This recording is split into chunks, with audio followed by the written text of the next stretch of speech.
네, 윤석열 대통령이 총선 이후 엿새 만에 입장을 밝혔습니다. 결론부터 말씀드리면 참으로 개탄스럽습니다. 대통령의 입장은 오만과 독선의 불통 정치를 계속하겠다는 거의 마이웨이 선언처럼 들렸습니다. 반성은 없고 변명으로 일관했습니다. 국민 입장에선 참으로 분통 터지는 메시지였습니다. 형식도 문제가 있습니다. 대국민 담화문이 아닌 국무회의 인사말로 대신했는데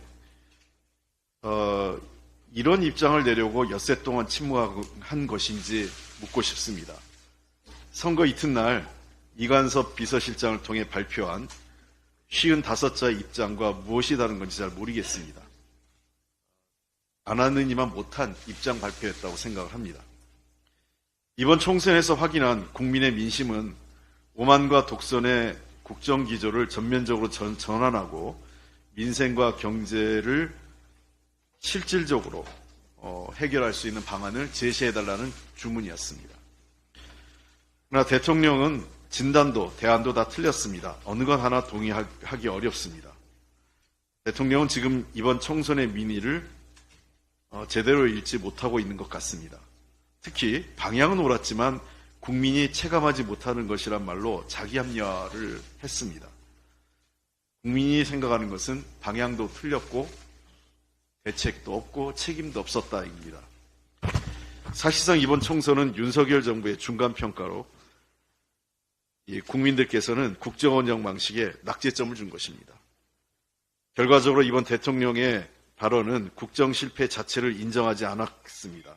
상황을 모면하기 위한 공허한 말 대신 이제 국회를 존중하고 국민을 위해 겸손한 태도로 협치에 나서는 모습을 보여줘야 합니다. 아울러 민생과 경제에 대해서도 잘못을 인정하고 정책 기조를 전환해서 실질적인 대책과 대안을 제시해야 합니다. 이를 위해서 대통령은 국회를 인정하는 것부터 시작을 해야 합니다. 국민은 지난 2년 무소불위의 권력을 휘두르는 대통령의 모습에 입법 권력까지 여당이 내준다면 대한민국에 큰일이 나겠다는 절박감으로 정권을 심판한 것입니다.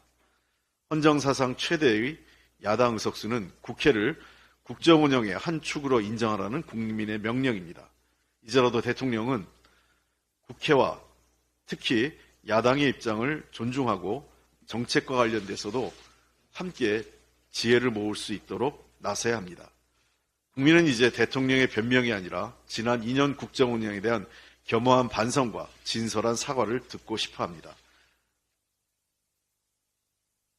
오늘로 21대 국회 임기가 42일 남았습니다. 민주당은 국민의 국회, 책임지는 국회, 일하는 국회로 마무리할 수 있도록 최선을 다할 것입니다. 아직 해결하지 못한 민생 현안 등 입법 과제가 산적한데 의사일정 협의를 시작으로 다음 주부터 본격적으로 상임위를 가동해서 민생 법안을 꼼꼼하게 챙기겠습니다. 여당에게도 촉구합니다. 시간이 없습니다. 선거 패배로 인한 여당의 상황을 이해 못하는 바는 아니나 그것이 민생 법안 처리를 미루는 이유가 될 수는 없습니다. 산적한 민생 법안 처리는 선택이 아닌 필수고 여당은 민생을 무함 책임지겠다는 태도로 마지막까지 국회 운영에 협조해야 합니다.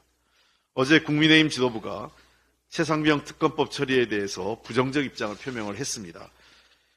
이제 선거 끝난 지 일주일도 지나지 않았습니다. 국민의 뜻을 헤아리겠다고 한 지 며칠이 지났다고 벌써부터 이러한 국민적 관심사, 그다음에 국민의 의사를 반대하는 입장을 내놓는 것에 대해서 매우 유감스럽게 생각합니다.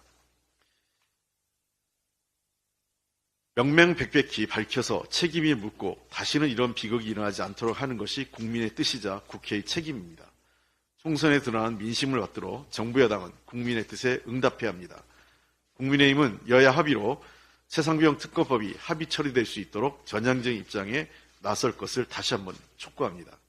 민주당은 반드시 21대 국회에서 해병대 최상병 특검법을 비롯해서 전세사기 특별법, 이태원 찬사 특별법을 비롯한 민생 법안을 처리하기 위해서 최선을 다하겠습니다. 이상입니다.